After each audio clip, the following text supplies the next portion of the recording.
తల్లికి ఎల్లప్పుడూ బిడ్డ రుణపడి ఉండాలి. ఆమె రుణం తీరదు, తీర్చబడదు. తల్లి రుణానికి సంబంధించి ఒక చిన్న కథ. ఒక తల్లి కొడుకుని చాలా కష్టపడి పెంచి పెద్ద చేస్తుంది. కొడుకు చదువుకొని ప్రయోజకుడయ్యి ధనవంతుడు కూడా అవుతాడు. వృద్ధాప్యంలో తల్లి భారంగా తోచి, అమ్మా నువ్వు ఇన్నేళ్లు నా కోసం ఖర్చు పెట్టిన డబ్బు నేను నీకు తిరిగి ఇచ్చి నీ రుణం తీర్చుకుంటాను, ఎంత కావాలో చెప్పు అని అడుగుతాడు.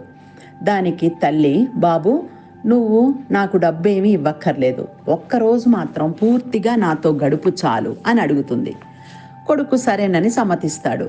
తల్లికి భోజనం వండి ఆమె తినలేకపోతుంటే సహాయం చేస్తాడు. దుస్తులు మార్చుకోవడానికి, ఆమె మాటలు వినడానికి ఆ రోజంతా ఎంతో కష్టపడి తల్లితో గడుపుతాడు. రాత్రి ఆమె పక్కన పడుకున్నప్పుడు 2-3 సార్లు లేచి మంచినీళ్ళు అడగడం చేస్తుంది తల్లి. విసుగుతో భరిస్తాడు కొడుకు. నీళ్ల సీసాను పక్క మీద వంపడంతో పక్క మొత్తం తడిసిపోతుంది.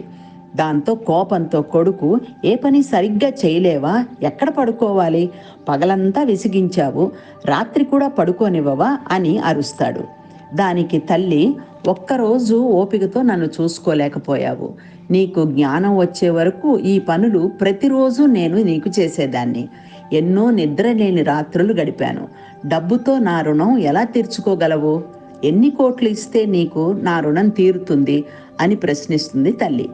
ఆ మాటలు విన్న కొడుకు సిగ్గుపడి తల్లికి క్షమాపణలు చెప్తాడు. ఈ కథ ద్వారా తల్లి రుణం మటుకు తీర్చుకోలేనిది అని అర్థం చేసుకోవాలి.